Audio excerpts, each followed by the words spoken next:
কাজাখস্তানের মাঙ্গিস্টাও অঞ্চলের উস্টিয়ট মালভূমির এই শেষ প্রান্তটি যেন পৃথিবীর শেষ সীমানা।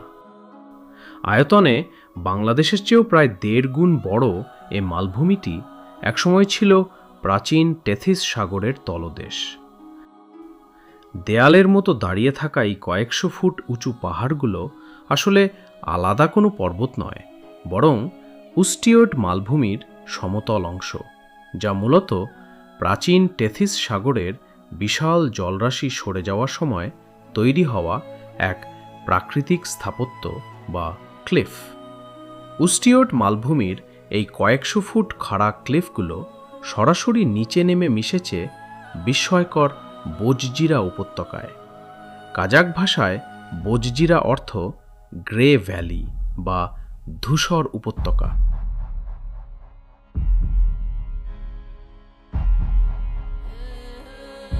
উপর থেকে সাদা চুনাপাথরের স্তূপগুলোকে দেখলে মনে হয় যেন ফেয়ারি টেলের এক একটি শ্বেত দুর্গ। তবে বোজজিরার সবচেয়ে বিস্ময়কর ও অপার্থিব অংশ হল এর বিশালাকার 2টি চুনাপাথরের চূড়া, যা স্থানীয়ভাবে ফ্যাং বা দানবের দাঁত নামে পরিচিত। দিনের কড়া রোদে সেগুলো ধবধবে সাদা আর রূপালি দেখায়, কিন্তু সূর্য যখন দিগন্তের নিচে নামতে শুরু করে তখন চারদিকে তামাটে, গাঢ় কমলা আর সিঁদুরে লাল আভা ছড়িয়ে পড়ে।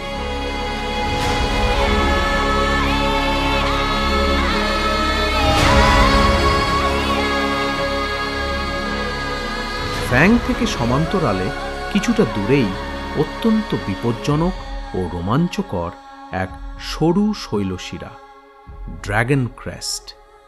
এর চূড়ায় দাঁড়িয়ে নিচে প্রায় 200 থেকে 250 মিটার উঁচু ধবধবে সাদা ফ্যাংয়ের প্রস্তর স্তম্ভ দুটির দিকে তাকালে চোখে এক অদ্ভুত ভ্রম তৈরি হয়। মনে হয় কোনো এক পৌরাণিক দানব যেন পাতাল চিরে বেরিয়ে এসে তার প্রকাণ্ড দাঁত দিয়ে আকাশকে কামড়ে ধরার এক ব্যর্থ চেষ্টা করে চলেছে।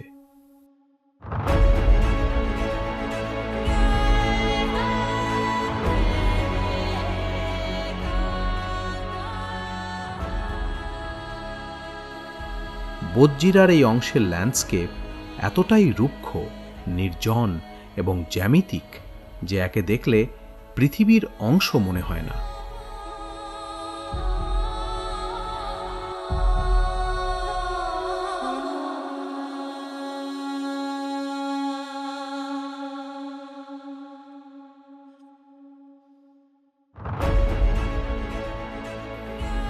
রাত নামলে বোজজিরার এই নির্জনতা যেন আরও প্রগাঢ় হয়ে ওঠে।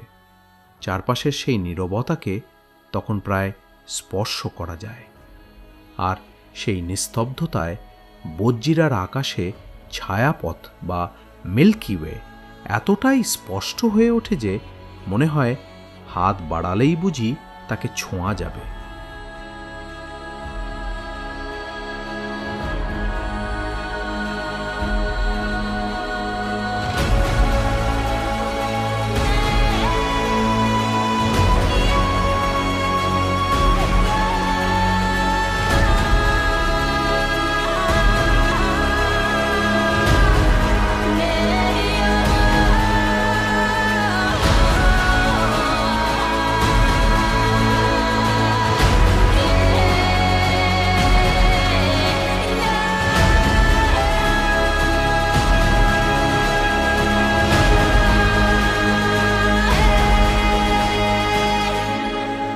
মাইলের পর মাইল বিস্তৃত এই নিস্তব্ধ আর প্রাণহীন প্রান্তরকে তার এই অদ্ভুত দৃশ্যপটের জন্য একে মার্স অন আর্থ বা পৃথিবীর মঙ্গল গ্রহ বলা হয়।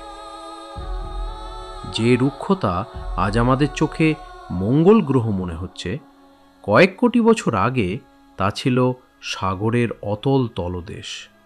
পানি সরে গিয়ে আজ এখানে পড়ে আছে শুধু চুনা পাথরের কঙ্কাল আর বিস্তীর্ণ ধূ ধূ প্রান্তর।